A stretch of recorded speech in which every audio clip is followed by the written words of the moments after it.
Hey, this is Mark Moore, aka Tuxedo Mark, at various places on the internet. It's 1:38 p.m. according to a computer clock on Saturday, February 7, 2015. And this is my review of original Sailor Moon anime episode number 13, Girl Power, The End of Jadeite, or as Usagi put it in the next episode preview at the end of the previous episode, Girls Unite, The End of Jadeite. Hey, that rhymes. Anyway, this episode originally aired in Japan on June 6, 1992.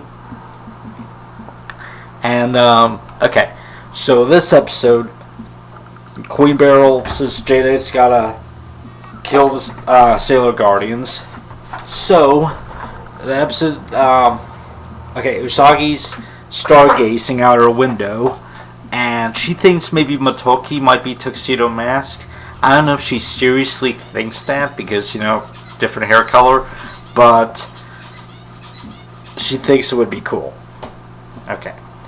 So when Jadeite appears as a giant hologram over the city and makes a big announcement, and he introduces himself as Jadeite, so I don't know if the previous episode is necessary viewing, because Ray will know who he is now anyway, and so will Ami. I still don't know if Ami had previously seen Jadeite before last episode. Anyway, he tells him to come to the airport tomorrow night at 1 a.m. Which I guess since it's evening, he means the following night, but after midnight. But later on, a radio announcement or TV announcement or whatever says that there will be extra security at the airport tonight, or no, tomorrow night. But this broadcast is made on the following day, so that it should have said tonight, not tomorrow night. But then later on at school, they say, okay, it's later on tonight because the kids want to go and check it out. Nothing ever comes of this because I guess they just decide to not go. And besides, Usagi, I guess, kind of talks them out of it. It's kind of funny that everyone has a shocked reaction to her suggesting that they study instead. Anyway, the chubby girl from the weight loss episode makes her third appearance as far as I can tell. I still don't know what her name is. Maybe it was mentioned in the weight loss episode, but I'm not sure. I don't think that other girl from the weight loss episode is shown back up. But anyway, Usagi's walking around town. She accidentally knocks her shoe off her foot and lands on Mamoru's head. And he makes a reference. He's like, I think this is the second time that your shoes landed on my head. He's referring back to episode 2. So would that make the entirety of episode 2 required viewing? I don't know. Usagi embarrasses Mamoru because he unintentionally insults Motoki, and she starts crying and attracts a lot of attention that's really unwanted by Mamoru. A lot of people start staring, so he just he throws her shoe back at her and runs off. It's kind of funny. Later on at the airport, there are, security officers posted, but is the airport closed? Because it seems that it's absolutely inactive. I mean, why would the government completely shut down the airport? I mean, it's a threat, but they think it's a hoax, like a hologram being projected into the air. I don't know, it seems the airport's deserted. There's a bit of a strange thing with the transformation sequence. Mars and Mercury transform, but the regular music keeps playing. Only when Usagi transforms, a short while later, does the transformation music come on. Ami uses her computer to find out that the police officers are just clay golems. They're not the real officers. So Ray uses Fire Soul and destroys them, and she's like, "Feel the burn," which is a nice line, but they can't feel anything since they were just clay golems. They weren't like alive, I don't think.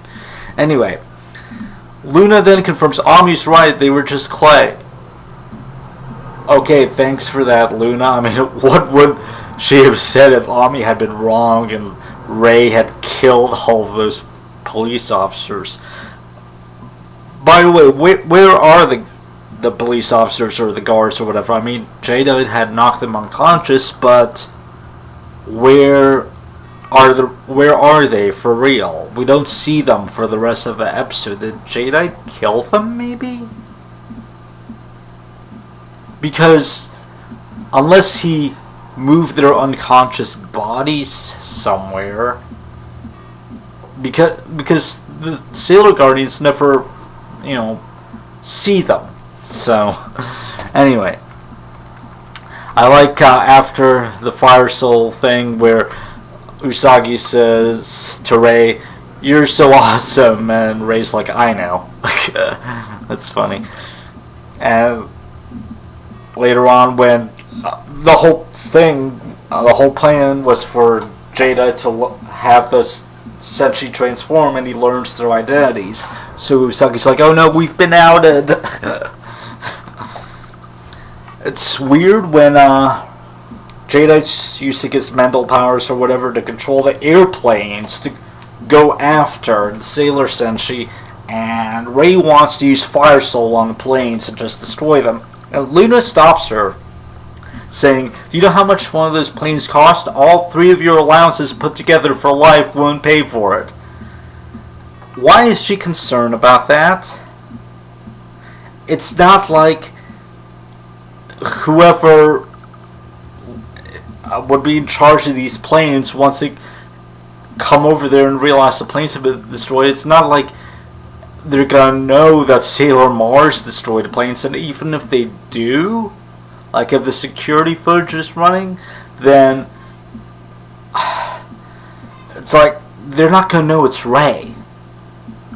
Unless they do know it's Ray. I mean, wouldn't there be like security cameras pointing at the runway?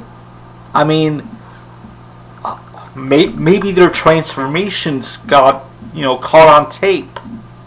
Of course, this will never be addressed, but anyway. And it's weird, Ray says, "Cost that much?" Like she doesn't know how much an airplane costs, but whatever. So they're outrunning the airplanes somehow.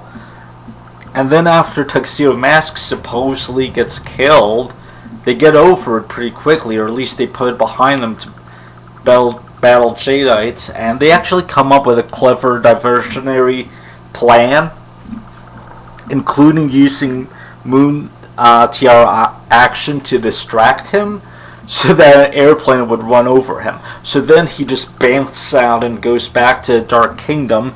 Queen Beryl is pissed. And she'd warn him at the beginning of the episode that she would do this. She puts him to eternal sleep, so that he will sleep forever in darkness. That's probably worse than death. I guess he's immortal? I don't know. So Nephrite takes his place. We see the introduction of Nephrite at the end of this episode. And of course, Tuxedo Mask is just fine. He gives them words of encouragement. He says he can't reveal his true identity just yet.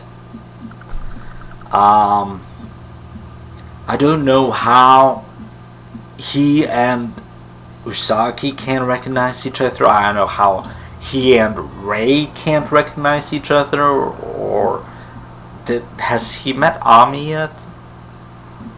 I don't remember. But it's weird, especially since he's seemingly not using magic to disguise himself, since Ray kind of picked up on it back in the Dreamland episode. But Okay, whatever. This was a good, important episode, and yeah, it's really enjoyable. But you know what? The music for the sequence where they're taking the train to the airport was actually better in the Deke dub. It was more frantic. It was like, oh, this is it. We're going into this big battle. That's how I felt anyway. Okay, so it's 1:49 p.m. and that's it. Thanks for watching.